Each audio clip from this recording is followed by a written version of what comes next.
gordinho, alto, magro, Meu louro? filho? É. Ah, meu filho é gostosinho de apertar. Ele tá Tá gordinho. gordinho. Tá Quando você anda na gordinho. rua com ele? Aí ele anda de mão dada comigo, ele Vamos lá. adora. Anda. Mas às vezes não, às vezes ele quer soltar minha Quando ele mão. passa pelas pessoas, ninguém. Não, assim, As pessoas é, reparam. O que eu quero dizer, quando as pessoas olham. ele não dá pinta, é isso? É Ele isso. não dá pinta. Eu vou te explicar uma. Às É. vezes ele dá pinta Por que eu tô te falando quando isso? ele tá nervoso, Isso. quando ele tá ansioso, quando tem um lugar barulhento. Mas de uma maneira geral, Eu- ele é grandão, bate quase na minha altura. Você trouxe o leite? Ah, tá. Não, porque- vai fazer um café. E ela quer café também. É. Tá, meu café é puro, por favor. E aí. Mas vai ficar parado? Vai continuar gravando? Tá aqui? Tá nessa câmera aqui gravando, vai continuar. Cadê o Gustavo? Foi embora? Não tá ali. Pede pra ele. Ah, ele tá almoçando. Eu quero pra ele. Gente, ó, só tô eu e a doutora aqui agora, viu? O Breno tá saindo pra pegar um café pra gente. Maravilha. Eu também vou trazer o leite. Elas... Não, se puder. Bota. Vai ficar nessa câmera do meio. Então vamos lá. Por que eu tô te falando? Ontem, né, a gente estava falando no telefone, e eu te falei que eu comecei a minha vida profissional trabalhando com crianças e adolescentes autistas. Interessante. Isso foi em 1983. Eu comecei a trabalhar com uma criança, comecei a fazer acompanhamento dela no Colégio Notre Dame, em Ipanema. Né? Teve uma seleção, enfim, depois eu te conto os detalhes. Bom, mas lá na frente, eu acompanhava um garoto, ele tinha uns seus 8, 10 anos, 9 anos, e ele era assim, eu andava com ele, eu andava por Copacabana, tudo com ele, assim, gordo, assim forte, né? Assim, Parrudão. parrudão, isso, parrudo. E andava, né?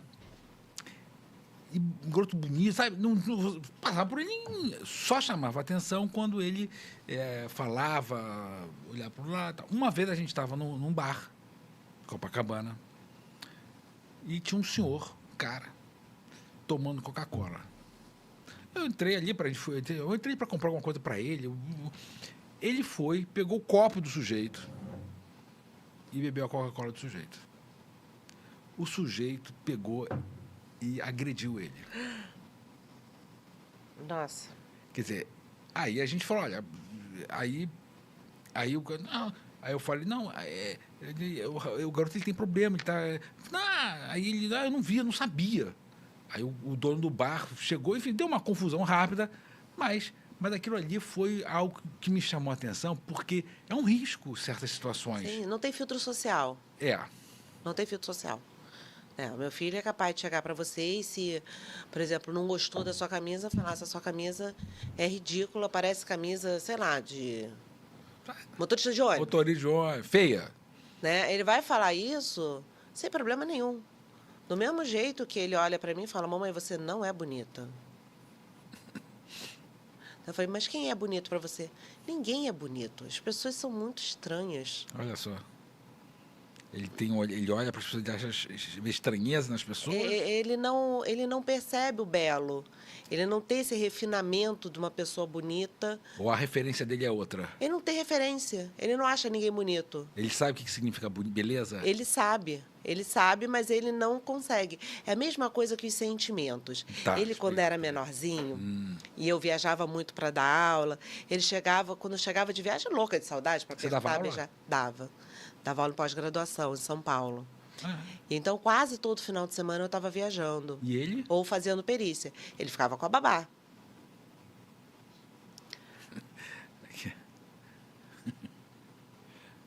Aí... O dela? Cadê aquela xicrinha pequenininha? Pode? Não. Eu não entendi. O que você vai fazer? Mas e o café? E aquela xicrinha pequena?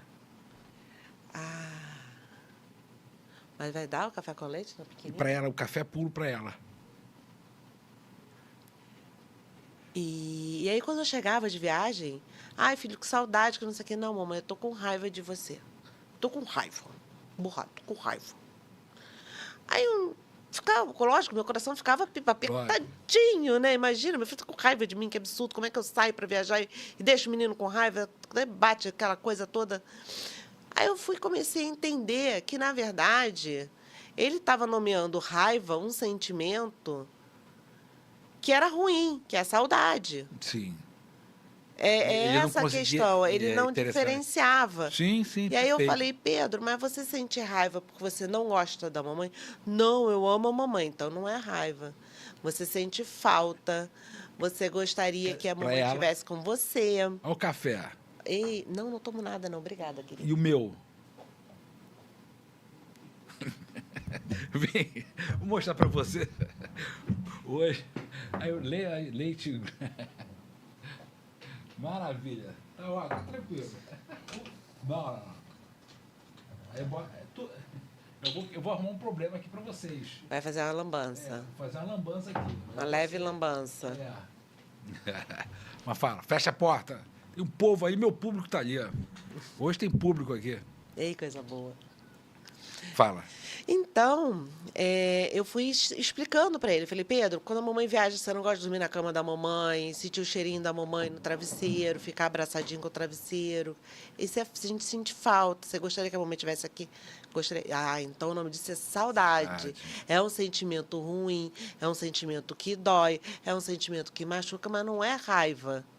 Ele A raiva é conseguia- quando a gente não gosta da pessoa. Fica zangado. Ele tinha quantos anos, mais ou menos?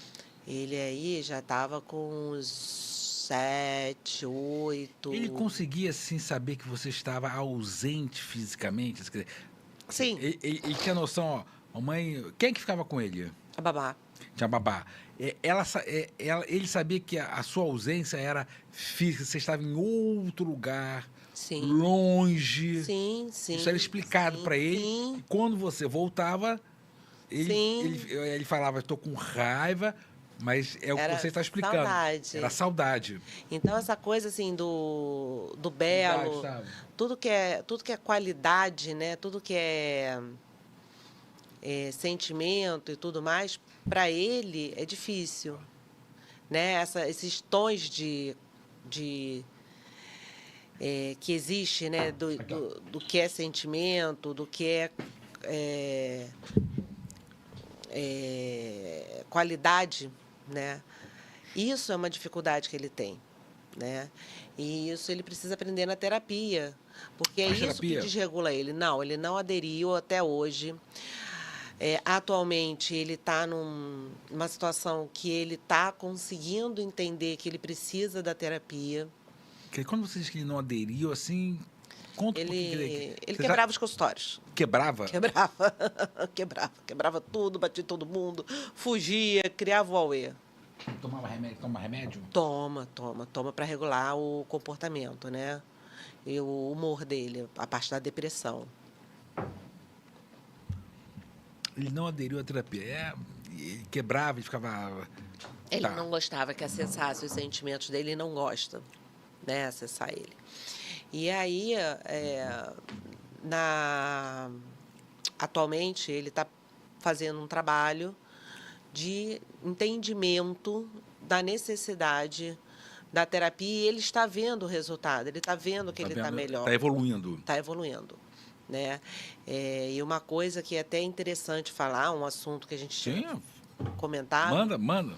é a questão de você ter instituições para internação específica para autistas. Seria um trabalho... Fala, interessantíssimo isso. Porque isso é uma demanda reprimida, isso é uma necessidade, isso é real. Nós temos pelo menos 6 milhões de autistas no Brasil, 6 milhões. pelo menos. Então, Estatística, isso? Isso. Então, não entender que esse público precisa de assistência, Grande. A câmera está para ela? Vai. não entender que esse público precisa de assistência é não entender que existe autista. Tá. É negligenciar o cuidado. Não é que todos precisem de internação, não é que todos precisem ficar internados, não é isso. Mas a internação é um recurso necessário muitas vezes. Seria uma crise.